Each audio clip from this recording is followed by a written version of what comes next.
You work at a hospital as a receptionist, and all you do is guide visitors. Not very useful, are you? It was a coincidence. Or maybe, in a way, it was inevitable. My childhood friend I always competed with had come to the hospital where I worked. He saw the placard I was holding and sneered. "I thought you were a doctor." "I work as a doctor at a different hospital now." "Were you trying to make it seem like you were working at the hospital too, by saying you had a job here? You're such a liar," he said, looking down on me. The patient's condition has suddenly turned worse. An issue arose that disrupted my old friend's smugness. Dr. White, the hospital director, called out to me from behind my pale-faced old friend. "I'm counting on you," he said. "I'm Eugene. Single, with no girlfriend, and living alone. Currently, I work at the reception of a university hospital. The main job of the reception is to hold a reception placard, approach people who are lost in the hospital, and guide them. I also help guiding people to unman payment machines when the cashier is busy, and manage the lines. It's a job anyone can do, but for me, who often feels sleepy during the day due to jet lag, it's just right." "Excuse me, where is the place for new patients?" "Oh, it's right over here. I'll guide you." "Well, thank you." "You're welcome." I guided the elderly lady and handed her over to a nurse before returning to the information desk. Then, I noticed a man staring intently at my face. That face. I recognized his face too, and couldn't help but stare back. Could it be? "Are you Steve? Are you Eugene?" He seemed to recognize me too and approached without hesitation. "It's been a while, hasn't it, since middle school?" The man was Steve. We were friends in our childhood, together from elementary to middle school. He used to compete with me in everything, always a troublemaker. "Eugene." "Steve, what is it this time?" "This time it's a challenge on test scores. Honestly, I still don't understand why he always saw me as a rival." "Hey Eugene, what score did you get on the test?" Steve approached my desk, test paper in hand, despite our seats being far apart. "Again, don't you ever get tired of this?"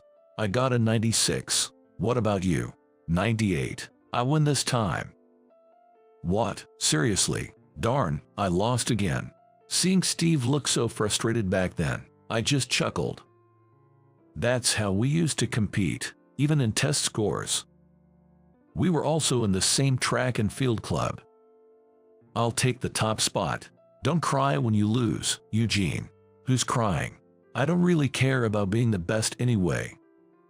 "Shut up, Eugene, I absolutely won't lose to you." "Well, I'd rather focus on setting personal records than winning." "I'm not losing, no matter what." "Good luck to both of you." "Samantha, watch me, I'm going to be the one winning." We competed for the top spot in the club. And other times, "I'll swim faster than you in the next swimming class." We swim separately, so you won't even know. "Well, then, let's race based on time." "Okay, fine." We competed even during sports class. The one who gets a better award in the upcoming art contest wins. That depends on the judges. Well, true, but I'm excited to see what kind of paintings you two will come up with. We even competed over the awards for paintings we made in art class. For summer vacation homework, whoever presents something more amazing wins. How are we supposed to judge that? We'll ask everyone which one is more impressive. Summer homework is already a hassle, don't make it even more complicated. We also competed with our summer vacation projects. This time, I win. Yeah, okay. Next time, I'll win again for sure. Steve was always challenging me to everything, turning it all into a competition. Yet, our skills were matched evenly. If I won the English test, Steve would win the math test. If Steve won in track and field, I'd win in swimming. Neither of us ever achieved a complete victory.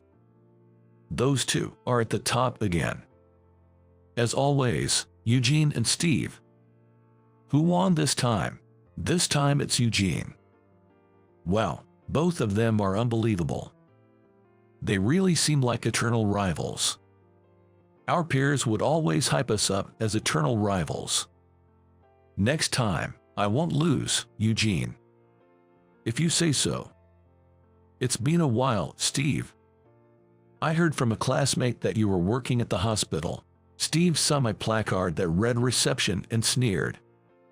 You work at a hospital as a receptionist, and all you do is guide visitors. Not very useful, are you? So lame. He said, laughing at me even more. I couldn't help but give a wry smile to Steve. Well, I am just guiding people around because I'm not that useful. Well, there's a reason for that. A reason. Let me guess. You flunked your high school entrance exams, couldn't go to college, ended up a shut-in, and now you're stuck doing a job anyone can do, like guiding people around. That's not true at all. That was a harsh thing to say. Well, after graduating from middle school, Steve and I followed different paths and lost contact with each other. So, it's not surprising he doesn't know. I didn't know what Steve is doing now, either. I thought you'd be a doctor by now. I'm working as a doctor at a different hospital. So, Steve became a doctor.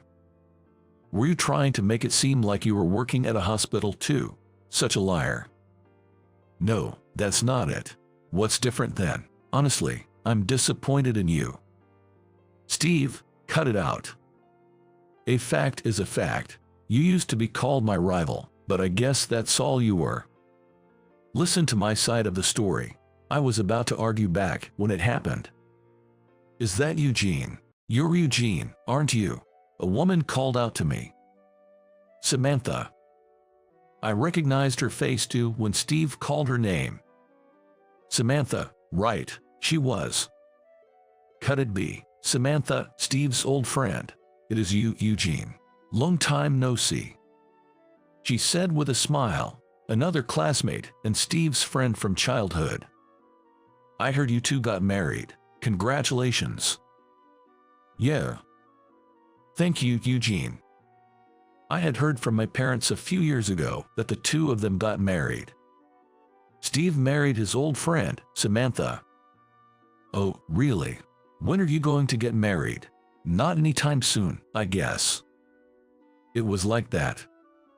But I wondered, did Steve and Samantha come to the hospital together? Both of them looked a bit pale, but neither seemed to be ill. Did you both come to the hospital together? Is one of you feeling unwell? Well, Samantha hesitantly responded to my question. Our daughter, her name is Emily. She was born with a heart condition and is hospitalized. A heart condition? That's worrying. Yes, she's just turned 3 months old and finally eligible for surgery, but it's a rare condition here, and we're currently looking for a surgeon who can perform the operation. That sparked a memory. So, where is Emily now? She's stable at the moment, but she can hardly leave her bed. She hasn't been home since she was born. The name Emily. A rare condition in this country. A 3-month-old child who had never left the hospital since birth. So, these two were. Are you here today to visit Emily? Yes, that's right.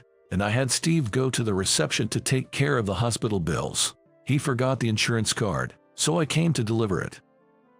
Samantha laughed awkwardly as she looked at Steve. You don't have to tell him all that. Why not? Steve, receiving the insurance card, replied with a smile to Samantha. Lately, I've only been talking to you, our parents, and hospital staff, so it's nice to have a chat with you, Eugene. Samantha was smiling, but I could see exhaustion on her face. The constant care for Emily, who had been hospitalized since birth, and the fear of her heart condition worsening at any moment. It's no wonder she was tired. Still, Steve and Samantha being Emily's parents, I felt it was a coincidence that should be shared. Actually, I was about to tell her something when Emily's mother and father, Finally, I found you. What's the matter? Why are you in such a hurry? A nurse rushed over, looking panicked, and addressed them. Emily's condition has suddenly worsened. What? Samantha. At those words, Samantha's face went pale, and she nearly collapsed. But Steve, equally pale, caught her. How is Emily? What's happening with our daughter? Her heart almost stopped. She might need emergency surgery. Her heart? Oh no. But at our hospital, we can only provide temporary measures. For a cure, we need a specialist in pediatric cardiology. We came here looking for the doctor. Damn it, Emily, Steve muttered in despair. Eugene. Then, Dr. White came to call me. I have a surgery I need you to do. That's why I called you from Australia. No time for jet lag. Yes, I understand. I nodded at his words and handed my placard back to reception. I'm counting on you. Understood. With Dr. White's words, I tightened my resolve and followed him. Huh? Don't worry, leave it to me, I'll save her. Eugene, you can't be. Surprised, Steve and Samantha watched me pass by and head to the operating room. Eugene. Yes. Do you have any plans to go to Australia? Australia. Yes. Your skills are too valuable to be confined to the US. How about honing them in Australia? I hadn't mentioned it to them, but after high school, I went to medical school, got my medical license, and then, on Dr. White's recommendation, studied in Australia. As a pediatric cardiac surgeon, I've experienced numerous surgeries in Australia, including treating a premature baby who weighed less than 4.4 pounds. I originally worked as a pediatrician in a university hospital and went abroad to advance my career. I spent about 3 years gaining experience in Australia. Then one day, actually, there's a child with a complex case admitted to our hospital. I want you to handle it. Dr. White contacted me. Is that so? I've heard about you from the doctors over there. I'm sending you the data, so please check it first. Understood. After reviewing the data sent to me, I determined that I could perform the surgery. Dr. White, I can do this child's surgery. Good. Once everything is ready, can you come back to the US? Yes, I'll be in touch. And that's how I returned to the US. However, after spending 3 years in Australia, the jet lag was severe. I need to sleep. Eugene, you're always so sleepy. I was overwhelmingly sleepy during the day. With you like this, the surgery can be done, nor the work as a doctor. I'm sorry. I guess it's okay for now. Meanwhile, do some guiding at the reception. Guiding? Yes. Get over your jet lag while you observe the hospital. It's important to understand the hospital you work at. So, by the hospital owner's orders, I, holding a medical license, found myself in a unique situation, working as a receptionist. This was the 3rd day of doing so. It's okay, I'm going to save her. I came over the jet lag and was confident enough to handle the situation now. Entering the operating room, I saw the little girl lying there. Indeed, I had been called for Emily's surgery, Steve's daughter. Let's begin the surgery. In her case, the major blood vessel leading to the heart was constricted, and there was also a hole inside. First, we had to stop her heart and operate using a heart-lung machine. Her small body had significantly less stamina compared to an adult, and the strain on her body was immense. It was a race against time. I had to operate carefully and quickly, ensuring no small mistakes were made. I thought of the 2 people who must be waiting outside the operating room. The pale faces of Steve and Samantha when they were told about Emily's sudden change in condition. Samantha, who looked tired from worry and caregiving. Steve, who scoffed at me but became visibly concerned when it came to Emily. Their faces flashed in my mind. I wanted to save Emily, for the sake of the 2 people who have been searching for a doctor to help her. With that resolve, I moved my hands frantically in surgery. I had to get this child back to the home where her parents were waiting. I began to close the small hole in her heart. Steve, my rival, had always been challenging, but he was a good one.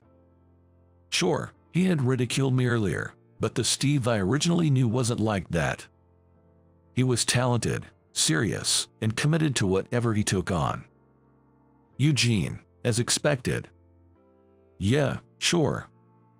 Eugene, I will definitely become a doctor in the future. Then, I'll be a doctor who can save even the smallest child. I wanted to see not his mocking laughter, nor Samantha's forced smile, but their true, heartfelt smiles. Besides, I couldn't afford to lose that challenge. Sutures, complete. After a while, the surgery was finished. It was a success without any major complications. Relieved, I let out a breath of relief, having escaped a critical situation. However, we must still be vigilant and closely monitor her progress for a while. I'm really glad. I headed towards the door of the operating room. Eugene, you really did it. Seeing me exit the operating room, both of them looked surprised. Eugene, how is Emily? How's my daughter's condition? Samantha asked me anxiously. Calm down, the surgery was successfully completed. You can relax. Really? Yes, the hole in her heart is closed. However, it was a major surgery, so we can't be complacent. We'll continue to monitor her closely, but for now, she's okay. My words seemed to finally reassure them. Thank you so much for performing the surgery. Samantha thanked me. Dr. White told us while you were in surgery. Eugene is a skilled doctor I called from Australia. I knew he would save your daughter. Given the circumstances, she should be fine now. That's how Dr. White introduced me, it seemed. I felt a bit embarrassed and gave her a smile. I can say whether I'm skilled or not, but I did my best to treat her. Really, thank you so much, Eugene. Eugene. Steve started to speak. I'm sorry for calling you a liar earlier. Thank you for saving Emily. Steve said, tears streaming down his face. If it weren't for you, Emily wouldn't have been saved. Thank you so much, and I'm sorry for belittling you, saying anyone could do the job and calling you useless. Steve, his words conveyed a deep sense of apology and gratitude. The surgery was successful, but Emily's life continues from here. Children who have had heart surgery need to be careful even with a common cold. The real challenge starts now.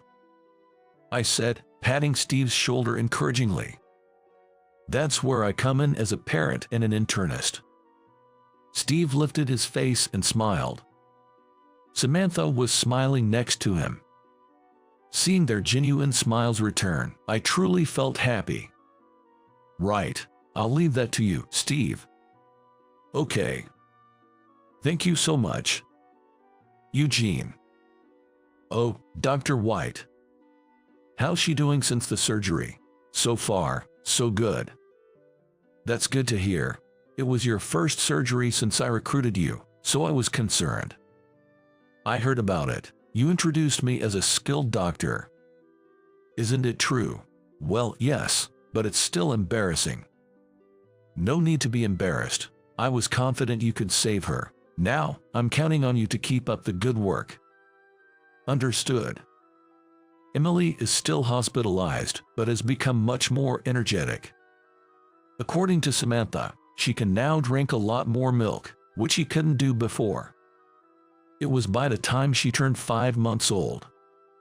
Emily recently rolled over for the first time. That's great. Yeah, Samantha was so happy about it. She said it's a miracle she's gotten this far. It's all thanks to you. It's not just because of me. It was all Emily's effort and the support of you too. Steve spoke happily. For Emily's sake, Steve decided to work as an internist in this hospital. Emily, Daddy's here. You're looking good today. You're here again. Why not? I'm her dad after all. Doting dad, huh? With a daughter this cute, can't help being one. He's quite the doting father, always rushing to Emily's room during breaks to see her face. And before heading back to work, he never forgets to remind me, please take good care of Emily. I respond, got it, now get back to your work. I need to give more than my all, otherwise, Steve might get mad at me. I chuckled to myself, thinking this.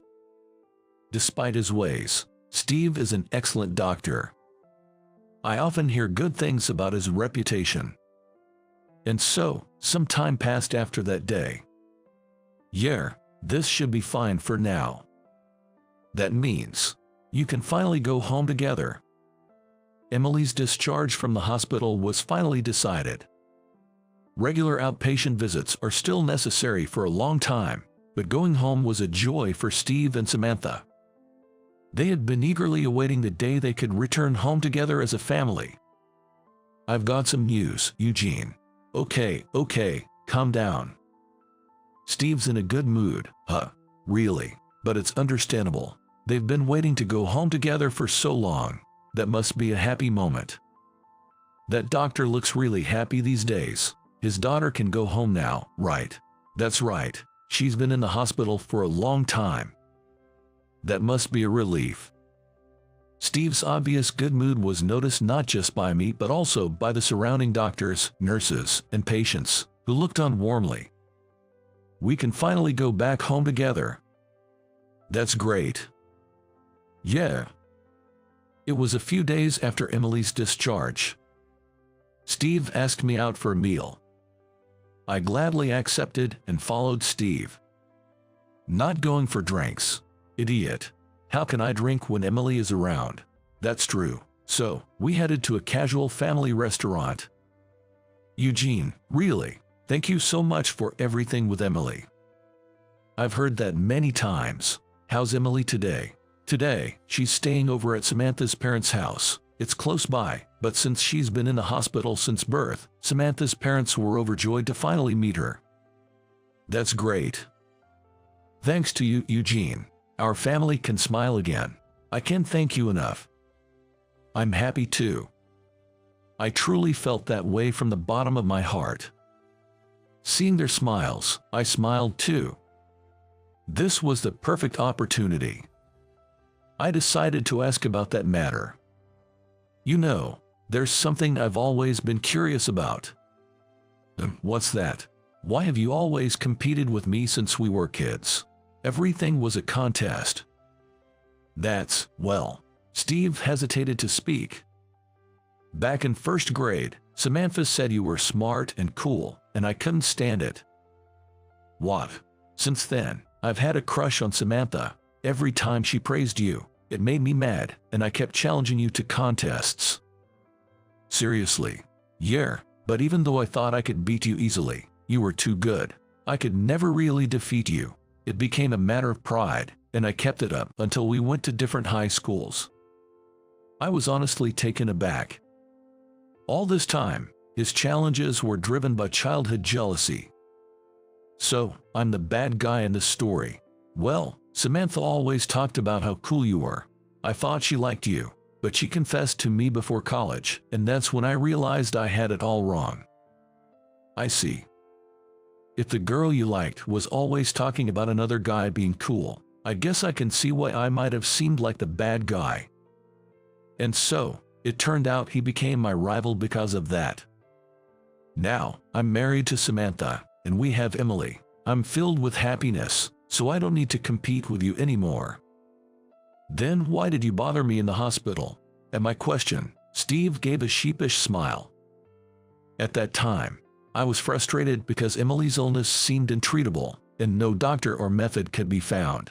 On top of that, seeing you, who had always been excellent, and my competitor, doing a job that anyone could do was unbelievable. I always thought you would definitely become a great doctor.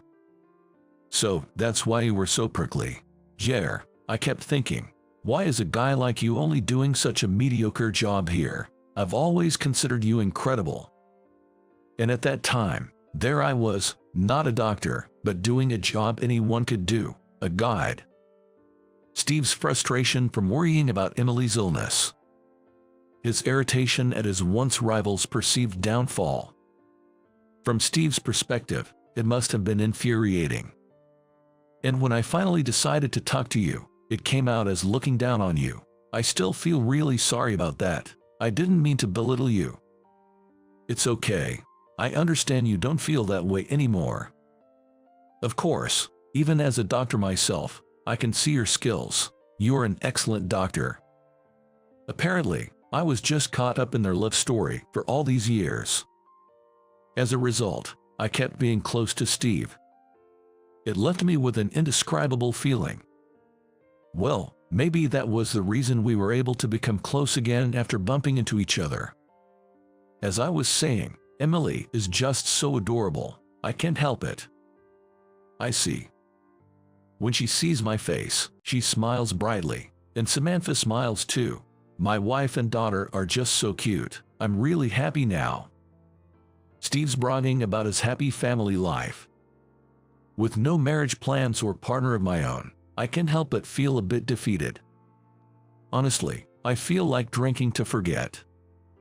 But we're in a family restaurant. Guess I'll have to settle for another Coke. Leaving Steve, radiating with happiness, I head to the self-serve to get my refill. I wonder if I'll find someone special too. Time passed, and Emily turned 3. Eugene. Hey Emily, how have you been? I'm doing great. That's good to hear. She's so energetic, it's almost a problem. Turn your back for a second and she's off somewhere. Typical kid things. She was growing up healthy, without any major complications or issues. Seeing her made me glad to be a doctor. I'm glad I could become a doctor who could treat her like this. Oh, by the way, we're having a birthday party for her soon. Eugene, would you like to come? Really? Of course, thanks to you, we are able to celebrate Emily's birthday, and she likes you being around. So, I decided to go to Emily's birthday party. Good to see you, Eugene. Welcome. Thanks for the invitation. Steve and Samantha greeted me warmly. Hey there, Eugene. You've grown up. Yes, nice to see you. Emily's grandparents were also there, and the party went on joyfully. In the midst of it all, it seemed I had become Emily's favorite. Emily, it's time to come to Daddy. Eugene must be getting tired. No, why not, Emily? No matter what Steve said, she wouldn't leave my lap. She just sat there, smiling brightly on my lap. Eugene, what is it? I am going to marry you. What? Wait, what did she just say? A bombshell statement. And it came with a kiss on the cheek. Oh dear. You, stop kidding around. I won't let Emily marry you. Well, that's harsh. Eugene is quite a catch. She's our granddaughter. She knows how to pick them. Steve, jealous as always. It seems I'll have more days of competition ahead. Well, that's somewhat entertaining.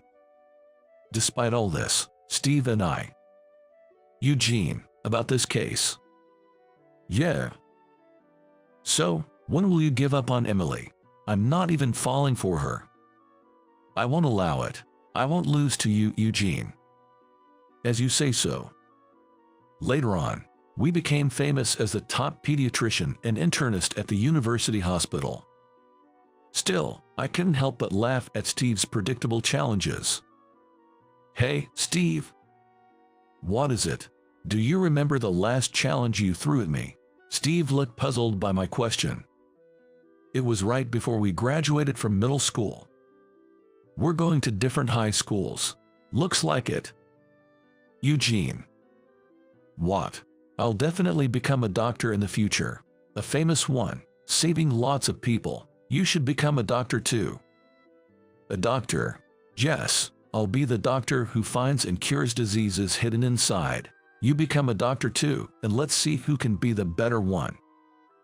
Then, I'll be a doctor who can save even the smallest child. Yeah, it's a challenge.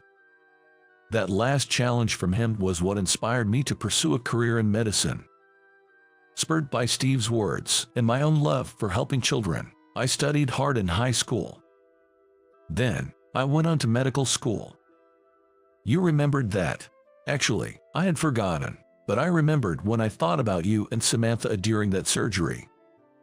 Seriously, thanks to you, I became a doctor. I see. Steve smiled shyly. I'll save even more children. I won't lose this competition. Me neither. I definitely won't lose. We shared a defiant laugh. Eugene. Emily. Emily, what about Daddy? Leaving the hospital with Steve, we were greeted by Samantha and Emily. Steve looked shocked as Emily ran toward me. Before she could reach me, Steve scooped her up. Sorry, Eugene. For what? For causing you trouble. It's okay. Well, I couldn't completely deny it after hearing Steve's reasons for his behavior. I liked it when Steve was challenging you and working hard. Is that so? Yes, I was supporting both of you, but I guess I caused you some trouble. Haha, it's great to see you getting along so well. I've treated many children over the years. Children carrying heavy illnesses while still so young. Still, there were children I couldn't save. I've never forgotten about them. I've continued my effort to save more children. There are treatments I couldn't do back then that I can do now. Seeing children like Emily overcoming their illnesses and growing up fills me with joy. Every time I see their growth, I feel grateful to be in this profession. Well, let's work hard today to not lose to my best friend. I've kept striving to save as many children as possible. By the way, Emily, who has grown up seeing me and Steve, told me she wants to be a doctor. The problem is she can't decide whether to become a pediatrician or an internist. Emily will choose to be an internist. She's my daughter, after all. Do I still have to compete with you?